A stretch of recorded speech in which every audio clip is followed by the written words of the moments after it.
Hermanos amados, que el Señor les bendiga. Qué precioso tiempo el que hemos tenido en esta mañana. Qué preciosa manera en la que hemos comenzado este día. Qué bendición de parte del Señor. Yo considero, hermano, que nosotros debemos ser agradecidos con Dios por la visitación que el Señor hace sobre nosotros. Es un privilegio tremendo que el Señor se derrame, que el Señor nos visite, que el Señor se manifieste en cada uno de nuestros hogares. Es algo que no se puede comprar de ninguna manera, y por lo tanto, hermanos, su valor está por encima de cualquier otra cosa que nosotros podamos tener en esta tierra. Quiero esta mañana darle la bienvenida a todos los que están conectados, agradecerles también a los que han estado pendientes y los que han estado sintonizando las diferentes participaciones que se han dado durante este retiro virtual, el que le denominamos los misterios de Dios. Como decía nuestro hermano Arni, hemos aprendido tremendamente cosas maravillosas acerca de estos misterios, y creo que el Señor, hermano amado, nos va a seguir hablando, no sé cuánto tiempo más, pero hay muchas otras cosas que el Señor nos quiere revelar de su palabra. Por ejemplo, una de las que hablaba o de las que mencionaba hoy en la oración, ¿verdad? Es un misterio el hecho de entender que el Señor, dice Efesios, que nos bendijo, que en Cristo nos bendijo con toda bendición antes de la fundación del mundo. Qué misterio más tremendo, porque ¿quién podría imaginarse que antes de que todo fuera hecho, ya usted y yo estábamos bendecidos en Cristo? Entonces, ese es un misterio. Estar en Cristo es un misterio. ¿Qué significa estar en Cristo? Primero, Dios, el Señor nos pueda dar tiempo para seguir estudiando, para seguir aprendiendo de la palabra del Señor. Esta mañana, hermano amado, si me ayudan por favor con el ventilador, si lo quitan, por favor. Esta mañana me gustaría, amado hermano, que usted abra su Biblia. Quiero que me acompañe por favor al libro de Apocalipsis, capítulo 3 y versículo número 7. Apocalipsis, capítulo 3 y verso 7.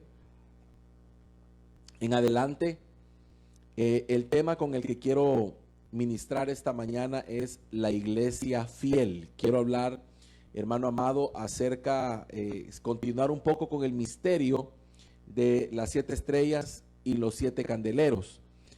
Acordémonos que la Biblia dice que las 7 estrellas representan a los ángeles de las 7 iglesias, y los 7 candeleros son básicamente esas 7 iglesias que la Biblia menciona, que están en el libro de Apocalipsis, de las cuales vamos a estudiar esta mañana una de ellas, a quien se le da de alguna forma, hermano, un título como de iglesia fiel. Así es que yo quiero que usted y yo podamos comprenderlo. Apocalipsis capítulo 3 verso 7 dice la palabra del Señor: escribe al ángel de la iglesia en Filadelfia, esto dice el santo, el verdadero, el que tiene la llave de David, el que abre y ninguno cierra, y cierra y ninguno abre. Yo conozco tus obras. Mire qué tremendo lo que le dice. Yo conozco tus obras. He aquí, he puesto delante de ti una puerta abierta, la cual nadie puede cerrar, porque aunque tienes poca fuerza, has guardado mi palabra y no has negado mi nombre. He aquí, yo entrego de la sinagoga de Satanás a los que se dicen ser judíos y no lo son, sino que mienten. He aquí, yo haré que vengan y se postren a tus pies y reconozcan que yo te he amado. Por cuanto has guardado la palabra de mi paciencia, yo también te guardaré de la hora de la prueba que ha de venir sobre el mundo entero, para probar a los que moran sobre la tierra. He aquí, yo vengo pronto. Retén lo que tienes, para que ninguno tome tu corona. Al que venciere, yo lo haré columna en el templo de mi Dios, y nunca más saldrá de ahí. Y escribiré sobre él el nombre de mi Dios y el nombre de la ciudad de mi Dios, la nueva Jerusalén, la cual desciende del cielo de mi Dios, y mi nombre.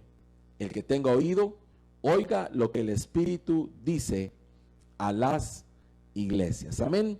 Padre, oramos en esta bendita mañana, por favor, una vez más. Señor, te suplicamos que derrame sobre nosotros un espíritu de revelación y sabiduría en el conocimiento tuyo, de manera, Padre, que los ojos de nuestro entendimiento sean iluminados. Señor, gracias te damos por este tiempo, gracias por tu palabra, gracias, Señor, por tu auxilio, Padre amado, gracias por todo lo que estás haciendo en nosotros, Señor, en el nombre de Jesús oramos, amén y amén. Fíjese, hermano amado, que esta iglesia es la iglesia fiel, o sea, dentro de todas las iglesias, las 7 iglesias que se menciona en el libro de Apocalipsis, que son los 7 candeleros, el misterio, ¿verdad? De los 7 candeleros, en medio de los cuales caminaba, vio Juan que caminaba el alfa y la omega, representando en esas 7 la plenitud, la totalidad, ¿verdad? Representando la plenitud de las iglesias, ahí representada la iglesia del Señor en esas 7. Pero fíjese, hermano, que esta, que es la 6ª iglesia, después de ella va la Odisea, pero esta que es la 6ª iglesia, es una iglesia que recibe alabanza de parte de Dios. Es una iglesia que, hermano, de alguna manera recibe una admiración o se exalta esta iglesia. Fíjese que todas las demás o las demás iglesias reciben reprimendas, recomendaciones, se les dice has hecho esto, has hecho lo otro, hay un pero con esas iglesias. Sin embargo, con la iglesia en Filadelfia no hay peros.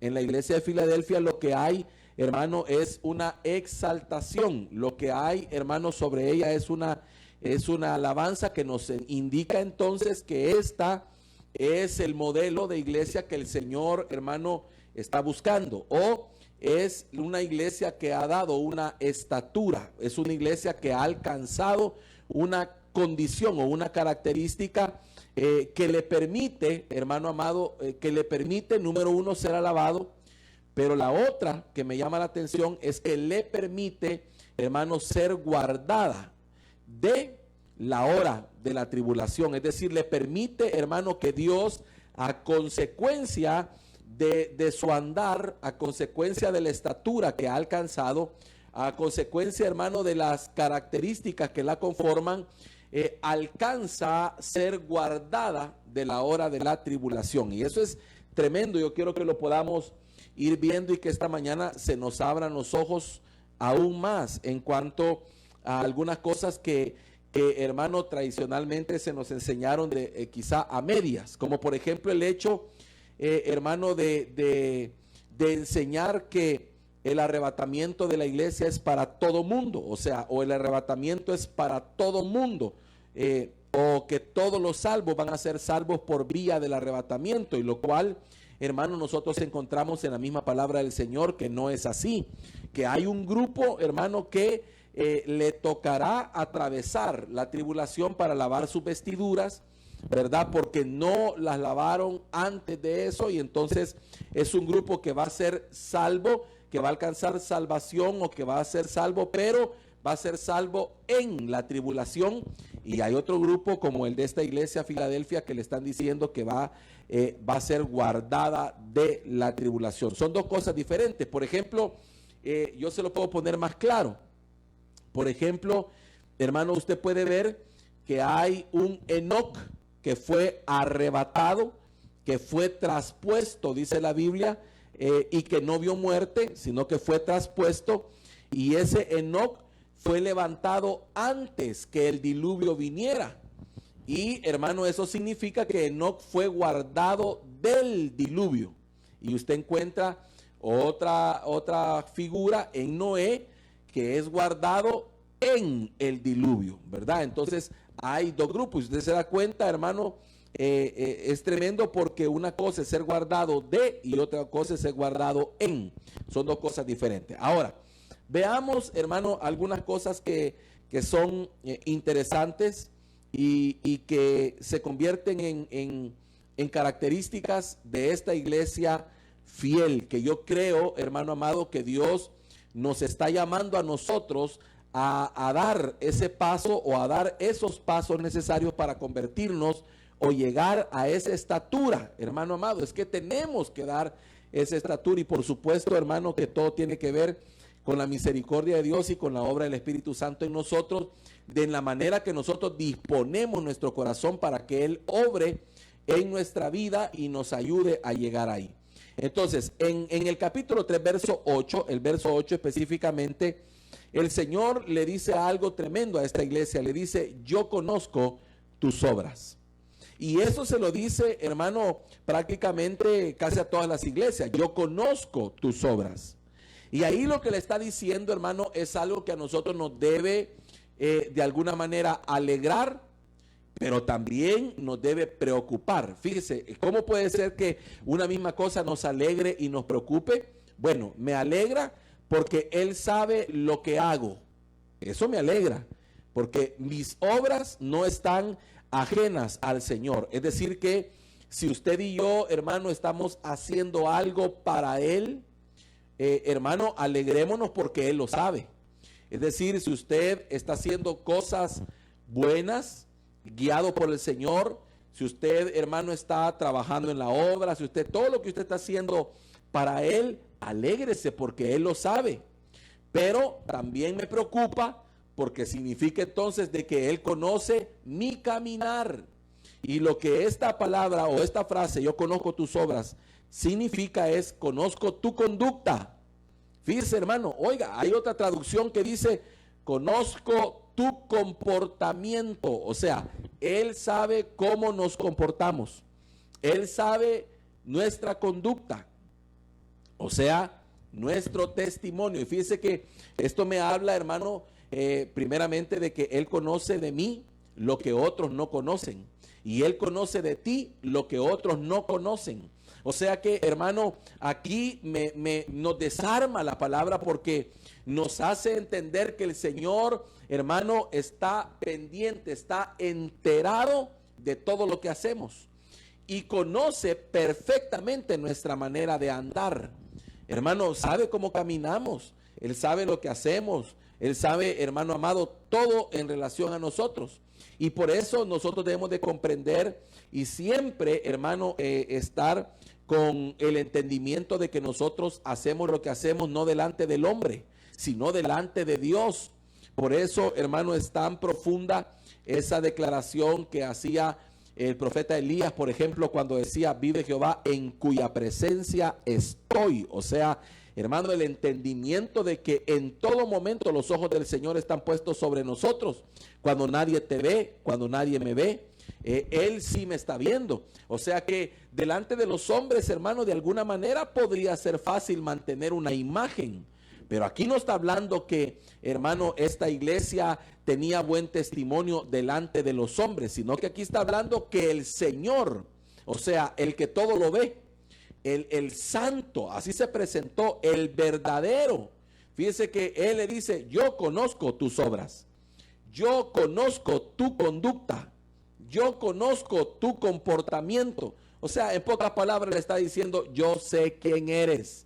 Y como le decía, hermano, esa es una declaración que nos debe dar alegría por un lado, pero también nos debe preocupar. O sea, nos debe preocupar el hecho, hermano, de que Él conoce lo profundo del corazón. Él conoce tus intimidades y mis intimidades. Él conoce mis pensamientos y tus pensamientos.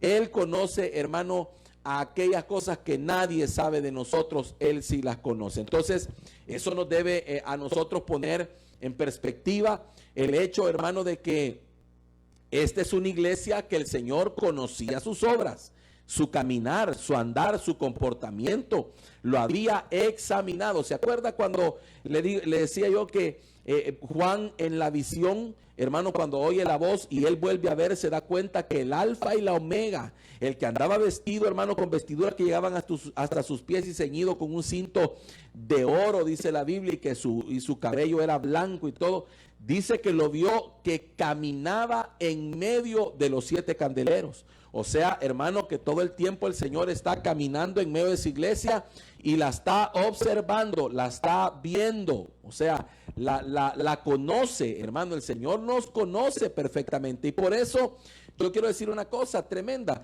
Por eso es que el Señor también en su palabra dice, no os engañéis.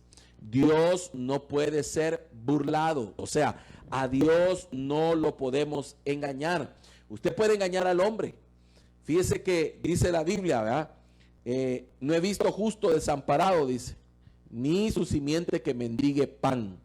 Y en una ocasión una persona me decía, o una persona expresaba y decía, bueno, qué bueno, dice, que David pudo expresar que él no había visto justo desamparado ni su simiente que mendigue pan, pero yo sí lo he visto, dice, yo sí he visto justo desamparado, yo sí he visto gente que es justa y desamparada. Entonces, hermano, cuando él decía esto, yo decía en mi corazón, bueno, él cree a lo mejor que esas personas son justas, porque por lo que él ve puede decir que son justas, pero a Dios nadie lo puede engañar. A Dios nadie le puede salir adelante. Dios sí sabe la verdad de todas las cosas, hermano. Entonces, qué tremendo es entender ese principio o esa realidad. Hermano, que aquí no se trata de lo que la gente diga de nosotros, sino que aquí se trata de lo que el Señor sepa de nosotros. Ahora, en base a eso, hermano, el Señor le dice a esta iglesia que Él ha puesto una puerta abierta delante de ella que nadie puede cerrar. Fíjese, o sea, su conducta, su caminar, su forma de vivir, había hecho, hermano, que Dios respaldara a esta iglesia, porque la frase de puerta abierta indica el respaldo de Dios, la aprobación de Dios. O sea, tus obras yo las conozco, yo sé tu andar, sé tu caminar, sé tu comportamiento, y tu comportamiento me agrada. Y como me agrada, yo que tengo la llave de David, que soy el que abre y que nada y que nadie puede cerrar, y el que cierra y nadie puede abrir, yo te abro una puerta, te he puesto una puerta abierta delante de ti que nadie te va a poder cerrar. Y qué tremendo, porque puerta abierta significa oportunidad, significa el respaldo de Dios, significa la bendición de Dios delante de ti. Significa, hermano, que el Señor te ha dicho, no te preocupes, conozco tu caminar y como tu caminar me agrada, yo te he puesto una puerta abierta delante de ti y nadie te la va a poder cerrar. ¿Por qué le dice nadie la podrá cerrar?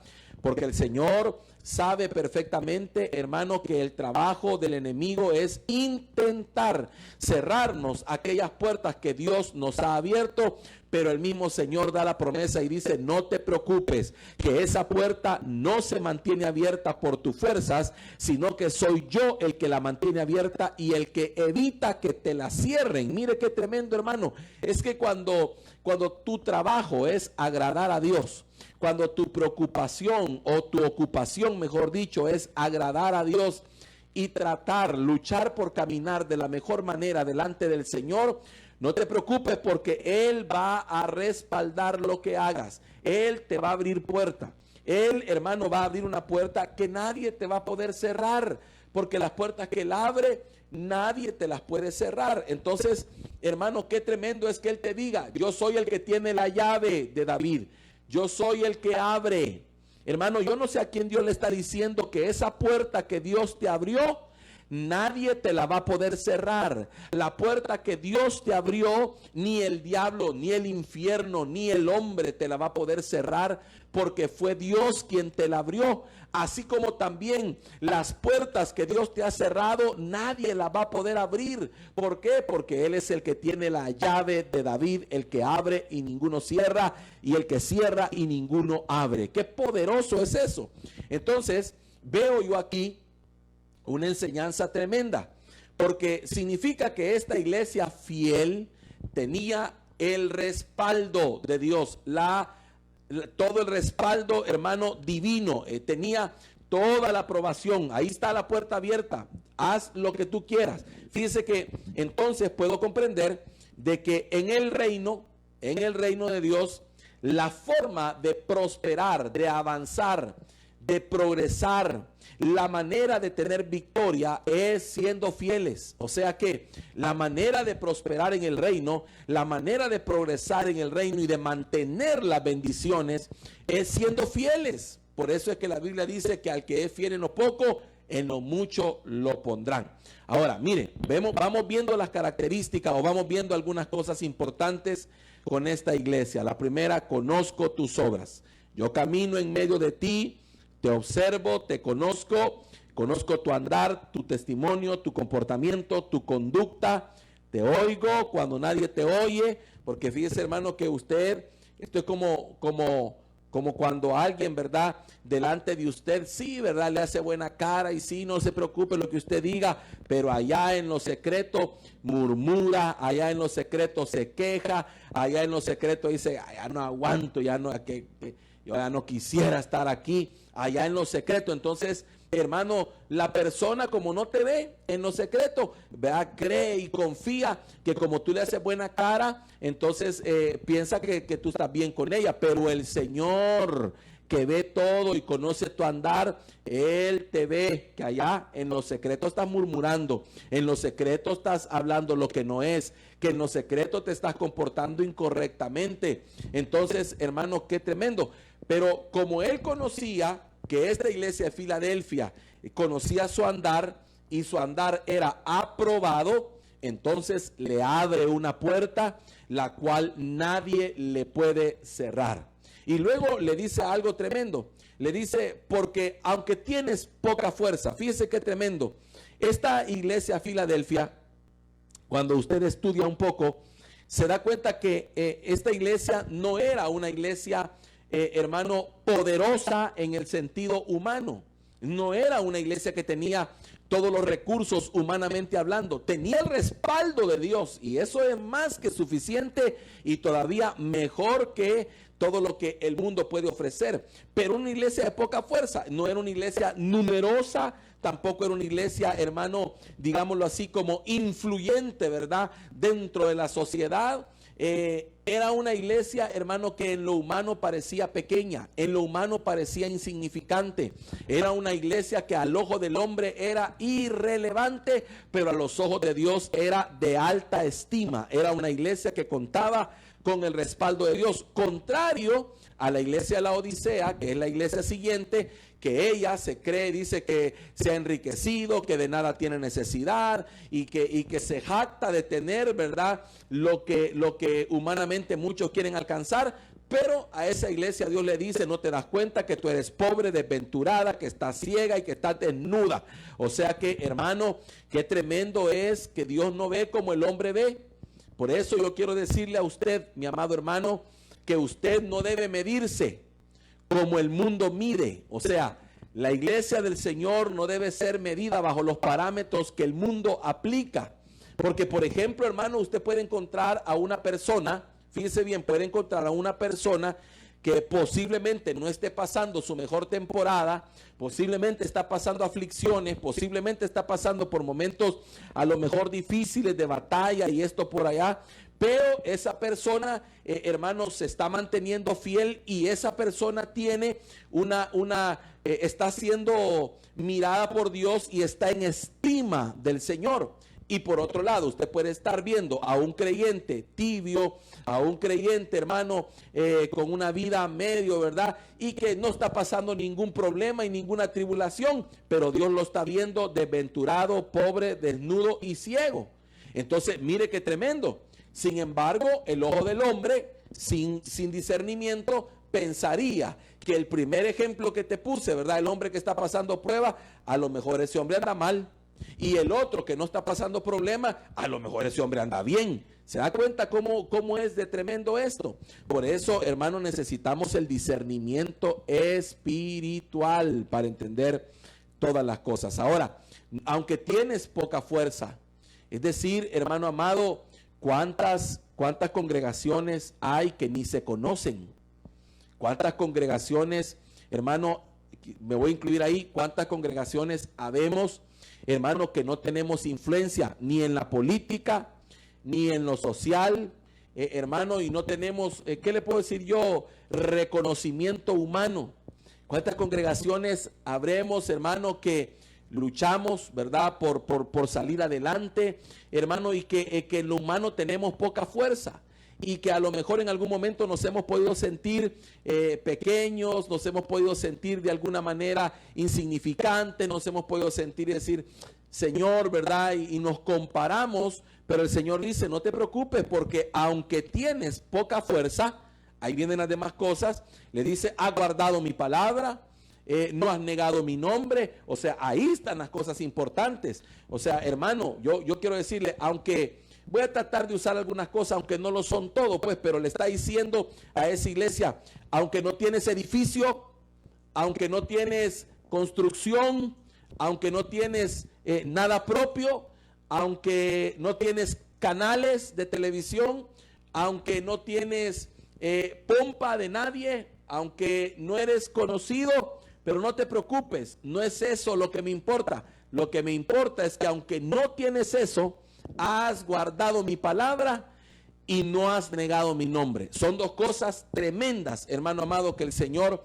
le dice a esta iglesia. Entonces, a usted que no le preocupe, hermano amado, el no tener mucha fuerza. El hermano, que no le preocupe a usted, hermano, el tener poca fuerza. Que no le preocupe. Que le preocupe más, hermano, guardar su palabra y no negar su nombre. Ahora, entremos en esto entonces. Dice que esta iglesia fiel, la iglesia Filadelfia, le dice, conozco tus obras, ya le dije, camino en medio de ti.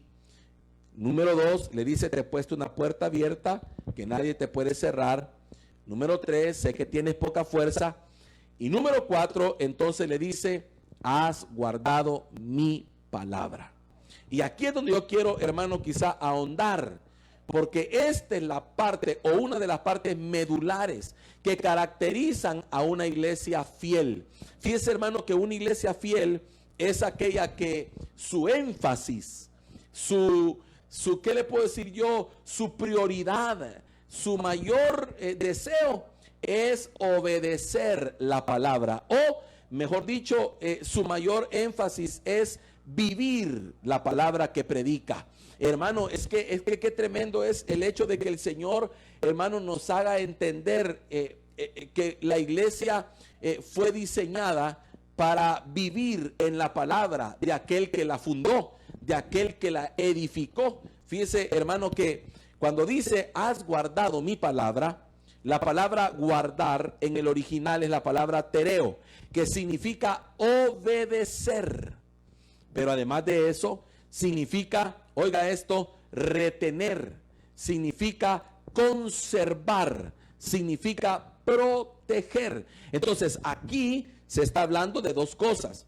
Se está hablando de una iglesia que obedece la palabra y número 2, una iglesia que protege la palabra. O sea que, de alguna manera, hermano, esta iglesia era una iglesia que vigilaba, porque la palabra tereo también tiene que ver con la palabra velar o vigilar. Entonces, esta era una iglesia que vigilaba, que cuidaba la palabra.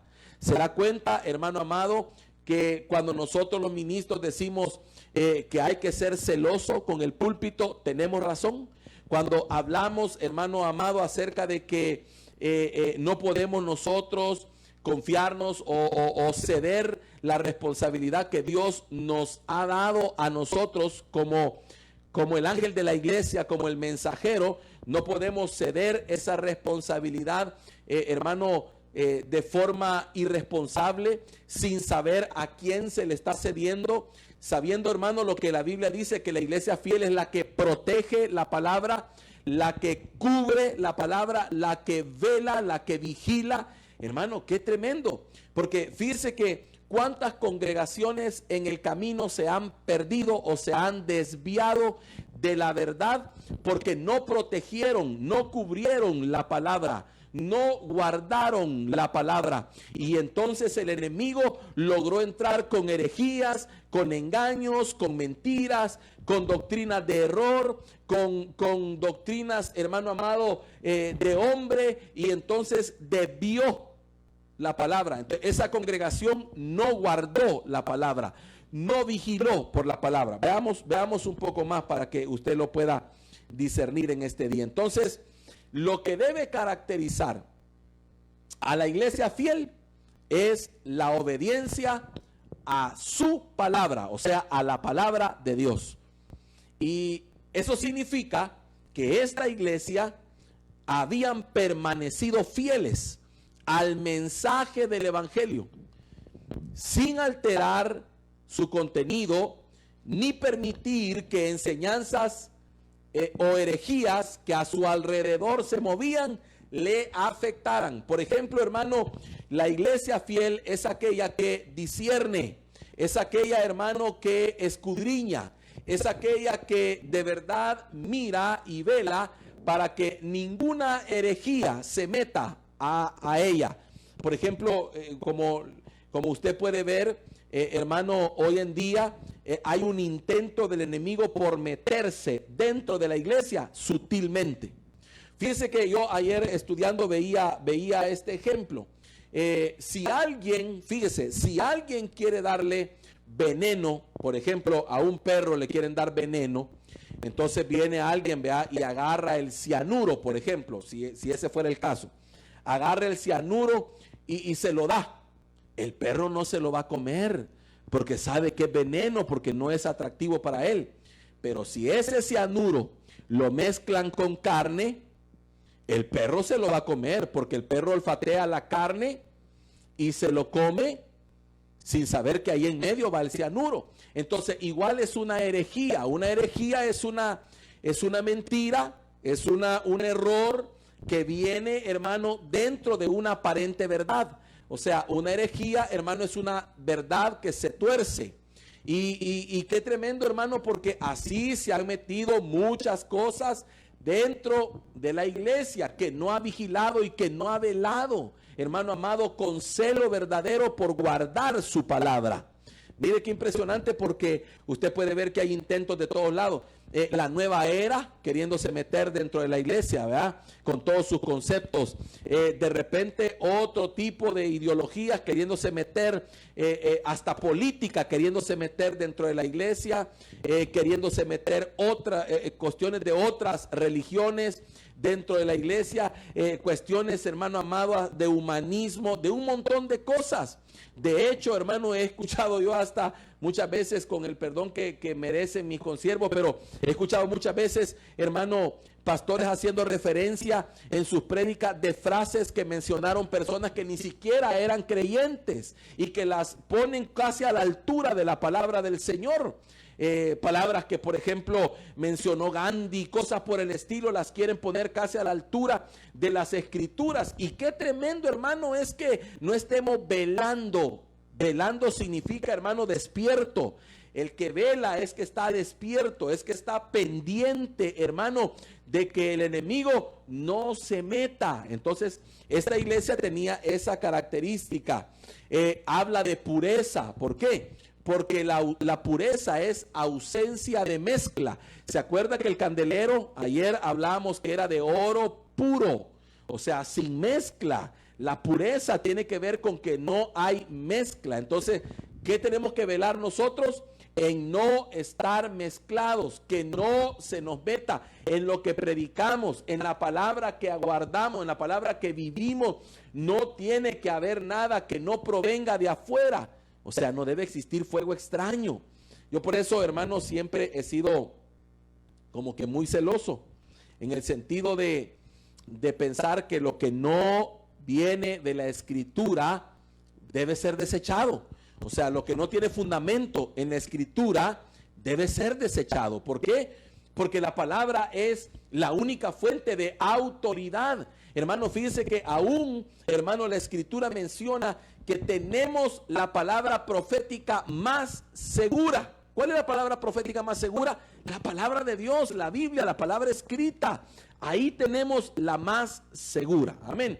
Ahora, también significa no solamente el guardarla sin mezclas, sino que también significa, guardar la palabra significa obedecerla. Dos cosas. Entonces, cuando le dice, has guardado mi palabra, Le está diciendo, te has mantenido fiel a mis enseñanzas y no has dejado que nada de herejía entre, ni te desvíe del camino.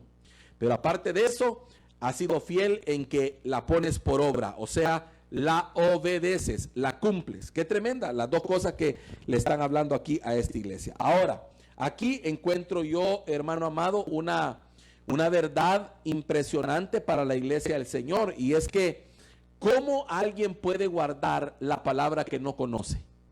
¿Cómo alguien puede guardar la palabra que no lee? ¿Cómo alguien puede guardar la palabra que no oye? Fíjese, mire lo que dice la palabra. Regrese por favor conmigo, o vaya conmigo por favor a Apocalipsis capítulo 1. Apocalipsis capítulo 1 y versículo del 1 al 3. Fíjese lo que dice acá. Dice, la revelación de Jesucristo que Dios le dio para manifestar a su siervo las cosas que deben suceder pronto. Y la declaró enviándola por medio de su ángel a su siervo Juan. Verso 2. Que ha dado testimonio de la palabra de Dios y del testimonio de Jesucristo y de todas las cosas que ha visto. Ahora, el verso 3 dice, bienaventurado el que lee. Primero, o sea, bienaventurado el que lee. Oiga, y los que oyen las palabras de esta profecía y guardan las cosas que en ella escrita, porque el tiempo está cerca. Entonces, aquí yo veo tres cosas que quiero enfatizar. Hay más, pero quiero tres cosas enfatizar. La primera es que bienaventurado el que lee. O sea, hermano, es que ¿cómo puede usted guardar aquella palabra que no ha leído? ¿Cómo puede usted guardar una palabra que no conoce? ¿Y cómo la va a conocer si no lee? Y fíjese, hermano, que lo tremendo es que aquí no me habla de leer un versículo diario. No, aquí me habla, hermano, de leer la palabra con el propósito de conocerla para ponerla por obra. Porque entonces, si estoy entendiendo, hermano, que esta es la iglesia fiel, a mí me debe interesar. Soy yo el interesado. Oiga, a mí me interesa, a usted le debe interesar leer la palabra para conocerla, porque en la medida que usted la conoce, la pone por obra. Entonces usted va a ser encontrado como una iglesia que guarda su palabra. Y si guarda su palabra, Dios lo va a guardar a usted de la prueba que ha de venir sobre la tierra entera. Fíjese qué tremendo. Entonces, veo dos niveles, leer y oír. Aquí hay algo impresionante. Entonces significa, hermano, que yo debo leer, pero también debo oír. Se me debe predicar. Fíjese que la fe viene por el oír. Y el oír por la palabra del Señor. Entonces, esto me habla, hermano, que yo debo ser expuesto constantemente a la predicación de la palabra. A la predicación de la palabra. Eso es lo que yo debo ser expuesto. Ahora, aquí debo de tener cuidado de a quien oigo, porque si se trata de guardar la palabra, debo de oír a aquellos que me van a predicar la palabra fiel, sin adulterar. La palabra, hermano, que no trae mezcla, la palabra que es conocida como doctrina sana, o sea, aquella que viene de las escrituras. Entonces, fíjese, aquí hay una bienaventuranza, o sea, bienaventurado. Bienaventurado significa dichoso, feliz. Qué tremendo, hermano, es que aquí me está hablando de que hay una bienaventuranza, o sea, hay una declaración, hermano, de que son bienaventurados los que leen y los que oyen la palabra. Y hermano, qué tremendo, porque yo pienso, hermano, que ¿quién no quiere ser dichoso? ¿Quién no quiere ser doblemente feliz? ¿Quién no quiere ser tenido como bienaventurado, hermano? Entonces necesitamos leer y oír. Mire, una vez más, acompáñeme a Deuteronomio capítulo 28, Deuteronomio 28:1.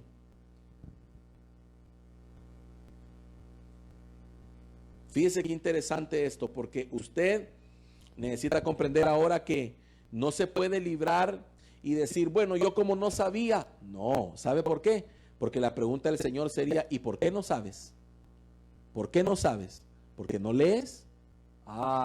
Entonces, es como que, vaya, le voy a poner otro ejemplo. Es como que usted ande manejando, es como que ande manejando usted su vehículo y entonces de repente, hermano, usted comete una infracción y de repente la autoridad lo detiene y le dice, mire, ¿sabe por qué lo he parado? No, le dice usted, es que cometió una infracción. Y usted viene y le dice, es que yo no sabía. Entonces, ese no es problema de la autoridad, ese es problema suyo. ¿Sabe por qué? Porque hay un manual de tránsito. Hay un manual que se suponía que usted debía estudiar y aprenderse antes de comenzar a manejar para evitar que usted cometiera los errores. Entonces, cuando la autoridad lo detiene, le dice, bueno, el hecho de que usted no supiera, ni modo, le tengo que poner la infracción. Ahora, Deuteronomio 28:1 dice, acontecerá que si oyeres, oiga, si oyeres atentamente la voz de Jehová tu Dios, ¿para qué? Para guardar y poner por obra todos sus mandamientos que yo te prescribo hoy, también Jehová tu Dios te exaltará sobre todas las naciones de la tierra. Mire, ¿qué estaba haciendo Dios con Filadelfia? Exaltándola. La estaba exaltando, le estaba diciendo, te he puesto una puerta abierta que nadie puede cerrar. Le estaba dando una posición de altura en relación a las demás iglesias. ¿Por qué? Porque ha guardado mi palabra. ¿Y qué le está diciendo al pueblo de Dios aquí? Si oyes atentamente. Oiga, hermano, es que, ¿sabe qué? Yo he entendido que el oído, o mejor dicho, la mente del humano es selectiva. Y le ponemos atención a todas aquellas promesas de Dios, aquellas profecías, ¿verdad?, que Dios nos dice, mira, y te voy a bendecir. Esas hasta las escribimos. Pero igual pondremos atención a las palabras del Señor para ponerlas por obra. Igual pondremos atención a todo lo que la Biblia me dice en cuanto a sus mandamientos para mi vida. Por ejemplo, hermano, cuando la Biblia habla, ¿verdad? Hablemos algunas cosas, como por ejemplo cuando la Biblia me habla de congregarme, no dejando de congregarse como algunos tienen por costumbre. La oiremos para guardarla y ponerla por obra. O cuando habla de que 70 veces 7 debemos perdonar al hermano que peca contra mí, la oiremos para guardarla y ponerla por obra. O así en diferentes áreas de todo lo que el Señor nos dice. Hermano, cuando nos habla de apartarnos del pecado, cuando nos habla de no adulterar, de no fornicar, de no embriagarnos y de todas esas cosas, ¿será que lo oímos atentamente o inmediatamente el cerebro se desconecta y dice, no, es que esa es religiosidad, no, es que esa es legalismo, no, es que esa, no, hermano, es que permítame un segundo, cuando la iglesia, cuando se predica de todas esas cosas, no es legalismo, no es religiosidad, sino que es palabra de Dios. Eso es lo que la palabra del Señor nos enseña. Por ejemplo, cuando usted está leyendo, si vuelvo al ejemplo, el manual de tránsito, ahí le dice faltas graves, ¿verdad? Y ahí le dice que no debe pasarse un semáforo en rojo, no debe manejar sin el cinturón de seguridad y todas las cosas, ¿verdad?, que ahí le está diciendo. Es para prevenirle a usted. Entonces, fíjese, si oí, no solo oímos atentamente, o sea, poner atención, porque ahora usted está comprendiendo que su mayor interés debe ser oír atentamente la palabra para guardarla y ponerla por obra. ¿Por qué? Porque entonces usted se va a hacer acreedor de una promesa, hermano amado, que es vital y que ahora en estos tiempos usted está viendo que es maravilloso. Capítulo 1 y verso 8, acompáñeme, usted conoce este verso perfectamente, pero quiero que lo veamos bajo esta óptica. Josué 1:8 dice, nunca se apartará de tu boca este libro de la ley, sino que de día y de noche meditarás en él para que guardes y hagas conforme a todo lo que en él está escrito, porque entonces harás prosperar tu camino y todo te saldrá bien. Mire qué tremendo esto, hermano.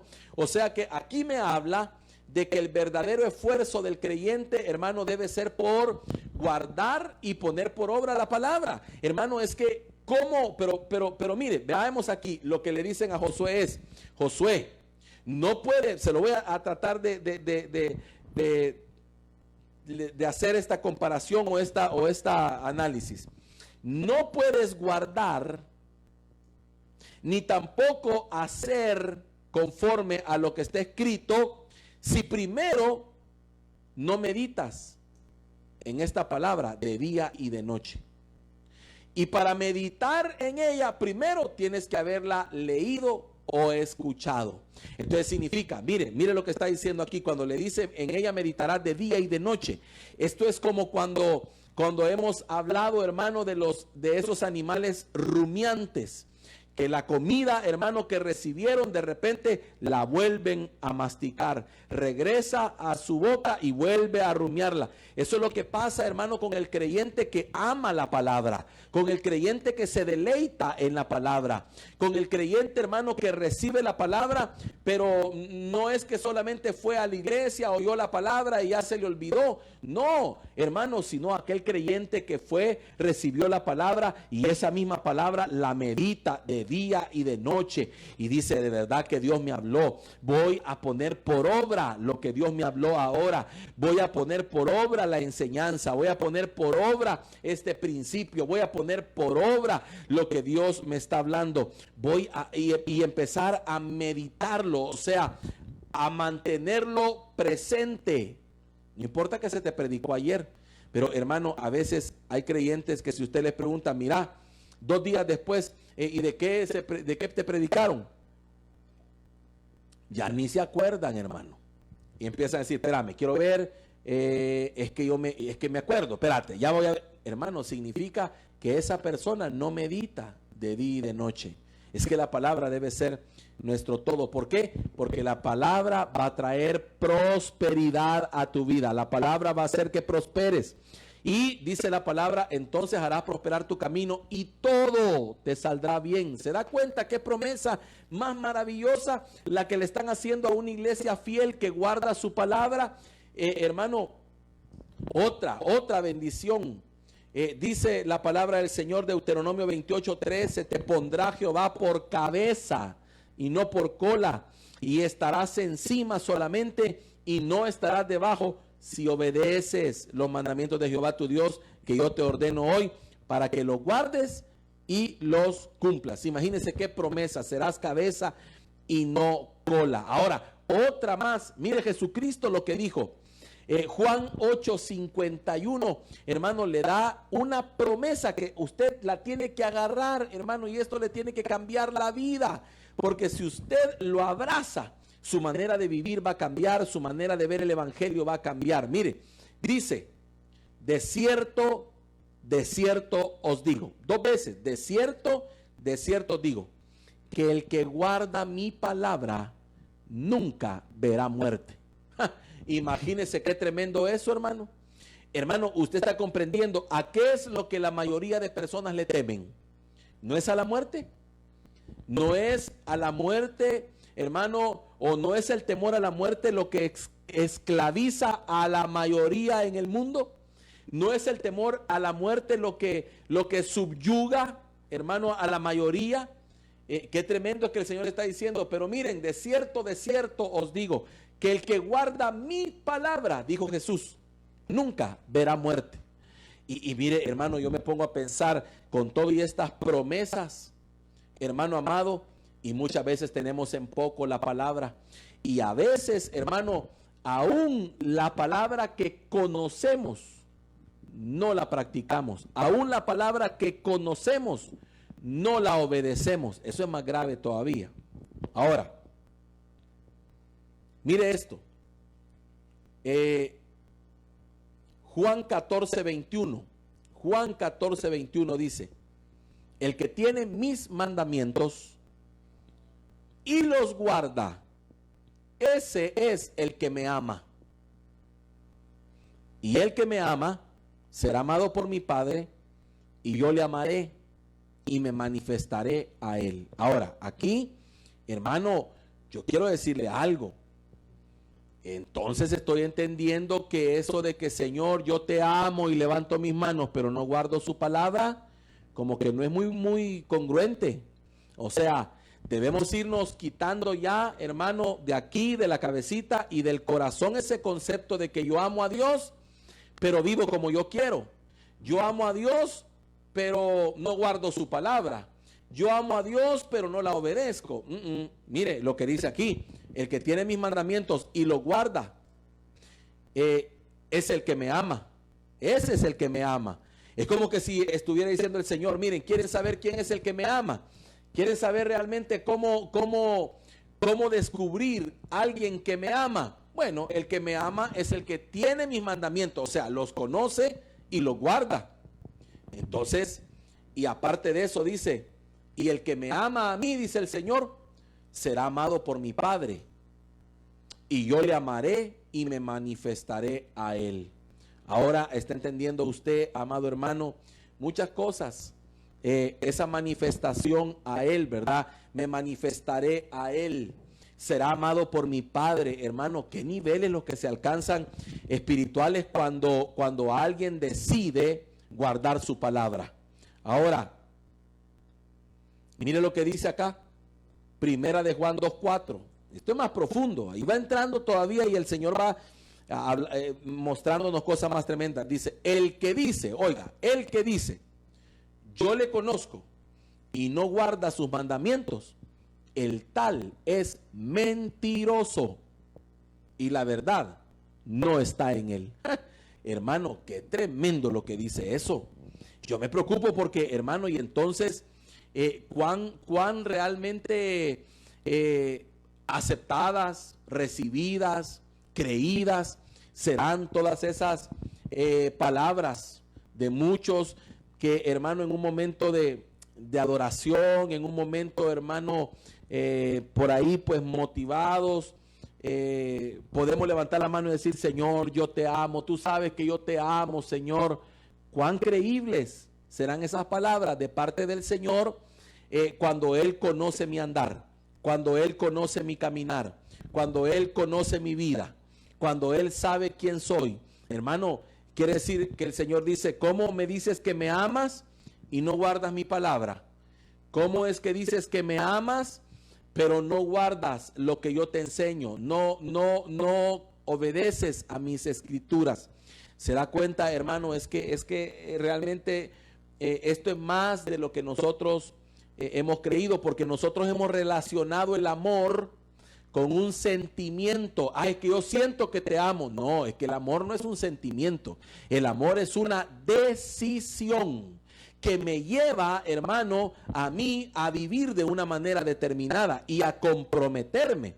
Porque es como yo siempre le he dicho, es creíble que un hombre le diga a su esposa, yo te amo, aunque tenga otras 3 mujeres afuera. Es creíble que un hombre le diga a su esposa, mira, yo te amo, pero la golpea. Es creíble que un hombre le diga, yo te amo, pero no la sostenga. Es creíble que un hombre le diga a una mujer, mira, yo te amo, pero con sus actos le demuestra lo contrario. Yo creo que no. Yo creo que la esposa, ¿verdad? Al principio pues dice, quizás sí me ama, pero de repente llega a la conclusión y dice, no, este hombre no me ama, es mentira, no me ama, es mentiroso. Porque él me está diciendo por allá, ¿verdad? Cuando quiere me dice que me ama, pero de repente me doy cuenta que no cumple los parámetros para demostrar su amor. Entonces, hermano, así somos con el Señor. Señor, tú sabes que yo te amo, Padre. Y cantamos, ¿verdad? Aquel canto que dice, Cristo, yo te amo. Lo cual es precioso cantarlo. Pero la verdad, en nuestro corazón debe haber un entendimiento a partir de ahora de lo que significa amar a Dios. No es un sentimiento. No es un sentimiento. No es que yo siento bonito decirle al Señor que lo amo. No. Si lo amo, guardo su palabra. Si lo amo, obedezco su palabra. Miren, otro verso. Juan 14:24. Juan 14:24 dice, el que no me ama, no guarda mis palabras. Oiga, el que no me ama, no guarda mis palabras. Y la palabra que habéis oído no es mía, sino del Padre que me envió. Entonces, así como el que ama es el que guarda, así también el que no ama es el que no guarda las palabras. Mire, tremendo, hermano. Yo quiero decirle que este tipo de enseñanzas son las que realmente nos hacen ver la realidad y nos hacen entender la necesidad que tenemos de que el Espíritu Santo realmente nos ayude, porque esto no lo podemos lograr solos. Tiene que ser el Espíritu Santo. Ahora, mire, Mateo 28 y verso 20. Aquí es donde yo veo algo medular. Medular en el sentido, hermano, de la carencia o de las carencias que el evangelio actual tiene. ¿Por qué? Porque perdimos de vista algunas cosas que fueron indicadas por el Señor. Fíjese que veamos Mateo 28, 18 en adelante. Cuando yo le digo carencias, es que me refiero, hermano amado, es que el verdadero evangelio está basado en el discipulado. El verdadero evangelio está basado en el discipulado. Mire, y Jesús se acercó y les habló diciendo: toda potestad me es dada en el cielo y en la tierra. Por tanto, id y haced discípulos a todas las naciones. ¿De qué manera? ¿Cómo hago discípulos? Bueno, bautizándolos en el nombre del Padre, del Hijo y del Espíritu Santo. Y en el verso 20 dice: enseñándoles que guarden todas las cosas que os he mandado. O sea que enseñar a guardar la palabra es parte de un discipulado que debe trasladarse de generación en generación y que debe trasladarse a cada creyente que va viniendo a los pies de Cristo. O sea, hermano amado, que el interés de la iglesia debe estar puesto en el hecho de que cada una de aquellas personas que van reconociendo a Jesús como su Señor y Salvador comprendan que el misterio es guardar su palabra. Hagan los discípulos. ¿De qué manera? Bautícenlos en nombre del Padre, el Hijo y el Espíritu Santo y enséñenles a guardar lo que yo les he mandado. Y mire qué tremendo, hermano, porque de esa manera se garantiza que el evangelio, la iglesia, hermano, tiene como una continuidad en la obra que está realizando. Así que mire qué tremendo todo lo que habla acerca de guardar la palabra. Ahora bien, recuerda que el Señor le dijo: conozco tus obras, he puesto una puerta abierta delante de ti, porque aunque tienes poca fuerza, y ahí le dice: has guardado mi palabra, y luego le dice: no has negado mi nombre. Qué precioso eso. No has negado mi nombre significa que la iglesia Filadelfia había logrado resistir la presión de los diferentes movimientos que surgían a su alrededor, que trataban de imponer sus religiones, haciendo que los creyentes negaran su fe en Jesús. Por ejemplo, hermano, ahí nosotros podemos ver en la misma carta a Filadelfia que en medio de ellos existía, o que había cierta oposición de algunos que se decían ser judíos pero no lo eran. Y hermano, me imagino que esos judíos de alguna manera trataban de imponerle a esta iglesia, hermano, su doctrina, y de esa manera que negaran a Jesús como el Mesías. Pero además de eso, fíjense qué tremendo. Por favor, póngame atención acá, porque esto es medular y posiblemente en los días que vienen el Señor me permita compartir algo de esto. Si el Señor me da vía, yo lo voy a compartir. Además de eso, estudiando, nos damos cuenta que esta iglesia Filadelfia fue prácticamente la única que se mantuvo fiel en su creencia en Jesús. O sea, se mantuvo fiel al cristianismo en la época en la cual, hermano, el maometismo, o sea, el Islam, la corriente del Islam, cuando surge la corriente del Islam, comienza a conquistar Asia. Y en ese tiempo, hermano, Mahoma, que es o era el profeta del Islam, hermano, incluso da vía a que puedan someter a los pueblos con la amenaza de muerte y dentro de dentro de la conversión al Islam, o escúcheme por favor esto que es medular, dentro de la conversión al Islam está la oración que ellos hacen, para introducirse al Islam, básicamente es negar a Jesús. Porque fíjese, hermano, que en esa oración que hacen para recibir a los nuevos miembros del Islam, pronuncian que ellos creen en Dios, que no tiene iguales, que no tiene semejantes, que no tiene colaboradores, y luego rebajan a Jesús y lo niegan como el Cristo, como el Mesías, como el Hijo del Dios viviente. Y imagínense qué tremendo, hermano, que en aquel entonces toda esa región fue conquistada. Y fue, hermano, toda esa región se rindió al Islam. Al Islam que venía, hermano, avanzando fuertemente en aquella etapa. Pero ellos se mantuvieron fieles y no negaron el nombre de Jesús a pesar de las presiones de un lado, los judíos por un lado, por el otro lado, hermano, los seguidores de Mahoma y hermano, pero ellos se mantuvieron fieles a pesar de las amenazas. Ahora, ¿por qué le mencionaba esto del Islam? Porque, hermano, debemos reconocer que esa corriente, esa religión, es la que actualmente está tomando fuerza, es la religión que actualmente se está tratando de extender nuevamente a todo el territorio. Hay una consigna de conquistar Latinoamérica. ¿Por qué? Porque esa es, hermano amado, la plataforma para el mover del anticristo, porque es una, una plataforma perfecta, porque niega la deidad de Jesús, niega la preponderancia de Jesús, niega la obra de Jesús en la cruz del Calvario, niega la muerte de Jesús, niega la resurrección de Jesús, niega la deidad de Jesús, niega, hermano amado, la Trinidad, niega la obra expiatoria de Jesucristo. Hermano, aparte de eso, niega la existencia de las epístolas paulinas, niega la existencia del Evangelio de la Gracia.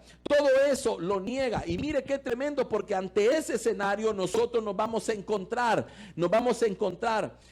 Quiero decirle, hermano, que no veamos muy lejos este panorama. Yo ya me encontré con varias personas que antes eran afines al Evangelio, que ahora han comenzado a profesar el Islam. Tremendo. Hay que tenerlo ahí cuidado. Ahora, entonces, al final de esta carta, le dice: yo también te guardaré de la hora de la prueba que ha de venir sobre el mundo entero. Entonces, esa es una promesa gloriosa para una iglesia fiel. Es una promesa que viene a partir o como consecuencia de la fidelidad de una iglesia. Entonces, compréndame acá.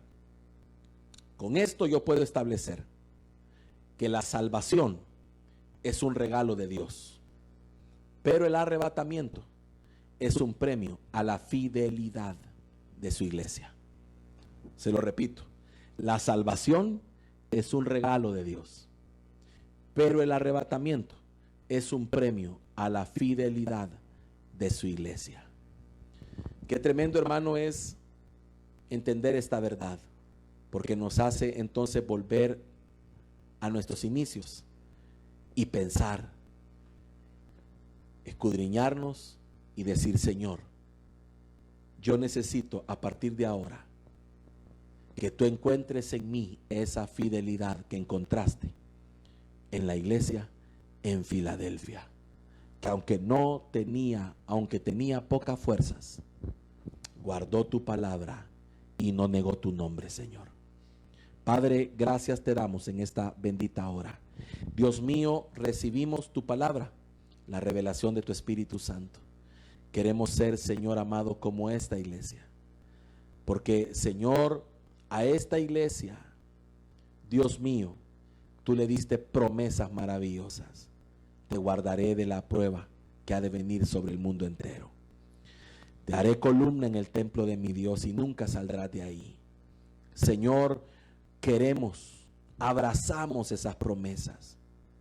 Y hoy, Padre amado, Nos arrepentimos y te pedimos perdón por toda aquella palabra que conocemos y no guardamos, por toda aquella palabra que hemos leído y oído, pero no obedecemos. Te pedimos perdón, Señor amado, también por toda aquella palabra que no hemos leído o que no hemos querido oír atentamente. Señor, por favor, ten misericordia de nosotros. Recuérdate, Padre, de nuestra naturaleza. Y por favor te pedimos que tu Espíritu Santo pueda hacer una obra maravillosa en cada uno de nosotros. Señor, ayúdanos a conquistar, Señor, esa naturaleza que se niega a obedecerte. Señor, ayúdanos por favor a despojarnos de una vez por todas de ese viejo hombre que está acostumbrado a vivir con mañas y a vivir, Señor, con vanas enseñanzas aprendidas de nuestros ancestros. Por favor, Padre, te pido que nos ayudes a deshacernos de esta vieja naturaleza y que podamos nosotros darle cabida a esa nueva criatura, a esa nueva naturaleza engendrada en el Espíritu, Señor. Y que a partir de ahora nuestro corazón defina una prioridad y que nuestra prioridad, Señor, sea guardar tu palabra. Señor, que nuestra prioridad sea amar tu palabra. Señor, gracias te damos esta mañana en el nombre de Jesús.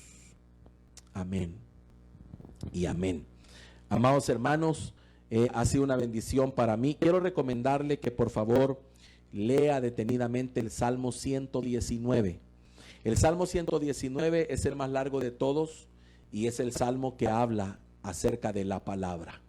Es ese salmo el que dice: lámpara es a mis pies tu palabra y lumbrera a mi camino. Es ese salmo, hermano amado, el que dice: cuánto amo tu ley. Hermano, léalo, medítelo en él y dése cuenta qué bendición hay en amar la palabra, en deleitarse en la palabra, en escudriñar la palabra y en vivir la palabra. Para mí ha sido una bendición enorme, hermanos, el haber podido estar con ustedes en esta mañana a través de esta plataforma, de esta transmisión. Quiero pedirle por favor que sigamos orando por la situación de nuestro país, bendigamos nuestra nación, bendigamos El Salvador, hermano, bendigamos esta tierra, oremos, cubramos esta tierra, hermano, pongámosla bajo la mano poderosa del Señor y bajo las alas de nuestro Señor. Pidámosle a Dios, hermano, que esta situación pase lo más pronto posible, que pase de largo. Orémosle al Señor, hermano amado, para que pronto podamos estar nuevamente en nuestras actividades. Yo sé que muchos necesitan regresar a sus actividades laborales, a todas las demás actividades que hemos dejado pendientes, pero sobre todo que el Señor nos permita volver a congregarnos con la libertad que siempre hemos tenido. Que el Señor obre. Oramos, hermano amado, por todas las personas que han contraído esta enfermedad, que el Señor pueda poner su mano poderosa trayendo sanidad. Oramos por los médicos, que Dios los cubra, por las autoridades, que Dios les dé sabiduría.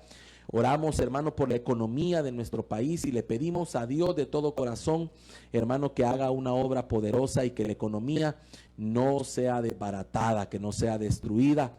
Que el Señor nos guarde, nos cubra, nos protege y sobre todas las cosas también oramos para que el Señor erradique el virus del terror, el virus del miedo, ese pánico que el enemigo ha querido soltar sobre la humanidad, que sea erradicado en el nombre de Jesús y que en lugar de eso venga el amor de Dios a nuestras vidas, el amor perfecto. Hermanos, un abrazo a todos, que el Señor me los bendiga rica y abundantemente. Espere noticias para ver esta semana qué el Señor nos va a estar hablando y en qué horarios. Que el Señor le bendiga ricamente.